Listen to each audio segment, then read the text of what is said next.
Hello everyone. जैसे ही आपको पता है कि एक बहुत बढ़िया कोटेशन है चेस के बारे में कि चेस इज़ 99% टैक्टिक्स। ठीक है, तो ये बिल्कुल ट्रू है। और साथ में ओपनिंग स्टेज में टैक्टिक्स जो होती है उसकी वैल्यू हम इतना देखते नहीं हैं। हम क्या अभी सामने वाला में क्यों देगा, अभी ओपनिंग दोनों अपने पीस निकाल रहे हैं, अपना किंग सेव कर रहे हैं। जो हमारे ओपनिंग के रूल हैं, king safety, piece development and control of centre. अब इसमें हम थोड़ी सी मिस्टेक क्या कर देते हैं, मोस्टली जो हमारे से मिस्टेक होती है वो होती है कि हम एक पीस को बार बार चलते हैं। ठीक है, और पॉन ग्रैब के लिए चले जाते हैं ओपनिंग में बिना अपना डेवलपमेंट पे ध्यान दिए। तो ये जो फैक्टर्स हैं इसके कारण जो टैक्टिक्स हैं वो प्ले में आती हैं ओपनिंग स्टेज के अंदर। तो अब जो मैं आपको सीरीज स्टार्ट कर रहा हूँ वो है ओपनिंग्स एंड टैक्टिक्स। ठीक है, आज वो हमारा पार्ट 1 है। उसके अंदर हम डिस्कस करेंगे ओपनिंग है किंग्स गैम्बिट।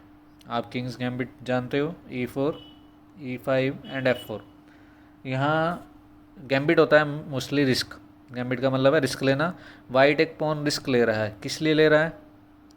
ताकि डेवलपमेंट में आगे हुए सामने वाले पर अटैक करने के लिए इनिशिएटिव मिले। तो अब देखते हैं। अब ब्लैक ने क्या किया, इसको इग्नोर किया और अपना पॉन ऑफर कर दिया बिशप C5 से।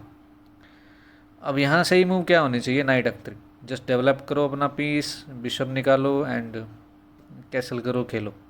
ठीक है, लेकिन अगर यहाँ वाइट पोन ग्रैब के लिए चला जाए, जो हमारी गाइडलाइन है ओपनिंग की उसको तोड़े, F takes E5, now game simply over. Queen H4 check. यहाँ सिर्फ दो ही तरीके हैं बचने के लिए चेक से। एक है king E2, queen takes E4 checkmate. अगर ये यूज़ नहीं करेंगे then G3, queen takes E4, queen takes queen E2, बीच में चेक बचाने के लिए, then queen takes rook. Black यहाँ एक रुक जीत गया है। ठीक है, रुक ले लिया end game is almost over. ठीक है, अब ये तो था कि जब वाइट ने क्या किया, पॉन ग्रैब के लिए गया। अब इसी ओपनिंग में अब आगे देखते हैं कि ब्लैक भी यूज़ कर सकता है ऐसी चीज़ों का। अभी वाइट अगर दोबारा पॉन ग्रैब के लिए जा रहा है, शुरू नहीं है कि मूव में, जरूरी नहीं है कि 2-3 मूव में जाए, बाद में भी जा सकता है। देखते हैं कैसे नेक्स्ट पोजीशन में।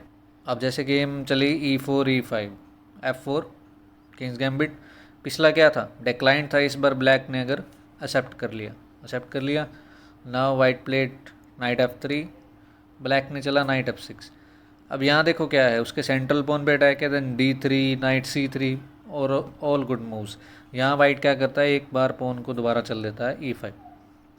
ठीक है, आप अपने पीस डेवलप करो उतना बेटर है। Night H5।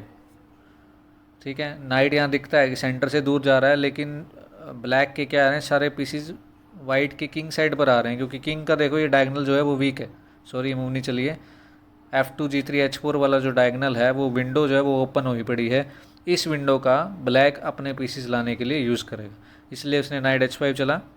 Now white to play, white ने किया night C3, now D6। Bishop खोला, साथ में दूसरे बिशप को खोलने के लिए और वाइट के सेंटर को चैलेंज करने के लिए पॉन चला। तो वाइट चलता है बिशप C4। ठीक है, अब देखने में तो कुछ खराबी नहीं है इस मूव में ना। बिशप C4 क्या कर रहा है कि जस्ट अपना पीस डेवलप कर रहा है, नेक्स्ट मूव में कैसलिंग कर रहा है। अब देखो वाइट का किंग वीक है, डेवलपमेंट में ज़रूर आ गया लेकिन किंग उसका वीक है, इसलिए वाइट के किंग वीक होने का ब्लैक फ़ायदा उठाएगा क्विक, क्योंकि एक डायनामिक एडवांटेज है ना ये। देखो दो चीज़ें होती है, स्टैटिक्स और डायनामिक्स। स्टैटिक होता है लॉन्ग टर्म की, जो मतलब रुका हुआ है, लंबे टाइम तक चलेगा। और डायनामिक्स होता है कि अभी इसका इस्तेमाल नहीं किया तो ये ख़त्म हो जाएगा। तो ब्लैक को इसका यूज़ करना पड़ेगा। उसके लिए सबसे पहले क्या करता है, सेंटर को पर अटैक करता है। ठीक है, इसने वाइट के सेंट्रल पोन को लिया।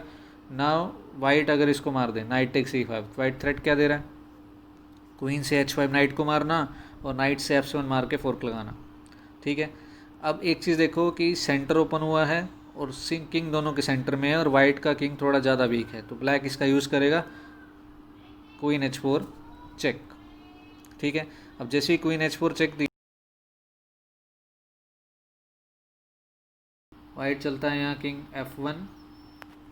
अब देखो, अब उसका किंग और रुक कहाँ है, फोर्किंग डिस्टेंस पे है, तो नाइट से अटैक किया। अब अगर वाइट ने बोन से मारा देन वो अपना सिंपली रुक हार जाएगा ना। तो क्या करेगा, उसके पास मूव आती है किंग G1। अब देखो ये जो बिशप है ये प्ले में आएगा, बिशप C5 चेक। उससे पहले देखो अब होता क्या है कि हमें मेट करनी है, क्योंकि किंग इतना मूव किया तो मेट करना है। तो बिशप C5 को हम डिले भी कर सकते हैं। पहले क्या करेंगे, पहले ब्लैक करेगा इस बिशप को हटाएगा। क्यों हटाएगा, क्योंकि ये जो बिशप है ना ये उसकी डिफेंस में हेल्प कर रहा है, साथ के साथ F7 पे अटैक भी कर रहा है। तो पहले हम इसको हटाते हैं, तो वाइट ने इसको मार दिया। अब जैसे ये बिशप हटा ना, बिशप C5 चेक। अब किंग के पास चलने में कोई मूव नहीं है, only move to defend is D4। D4 को देखते ही मार दो, मारा। क्वीन से मारना फोर्स, नाउ नाइट E2। ठीक है, फोर्क लग रहा है। अगर आप किंग चलोगे then simply lose the queen, and अगर नाइट से नाइट मारोगे then queen A1 is mate. तो ये था हमारी किंग्स गैम्बिट में कि अगर वाइट पोन ग्रैब के लिए जाए, पहले तो डिक्लाइन वेरिएशन में और उसके बाद जो दूसरी एक्सेप्टेड वेरिएशन है उसके अंदर, दोनों के अंदर, तो क्या हो सकता है कि गेम इजीली ख़त्म हो सकती है। ठीक है, तो इन्हीं चीज़ों का ये हमें ध्यान रखना है कि ओपनिंग में ना तो किसी को बार बार चलो, ना डेवलपमेंट को नेगलेक्ट करके पोन ग्रैब के लिए हमें जाना। ठीक है, सेंटर कंट्रोल होना चाहिए, हमारे पीस डेवलप होने चाहिए और किंग सेफ होना चाहिए। अब ये हमारा पहला पार्ट था, opening and tactics part 1। Next part में हम नेक्स्ट ओपनिंग को डिस्कस करेंगे। Thank you.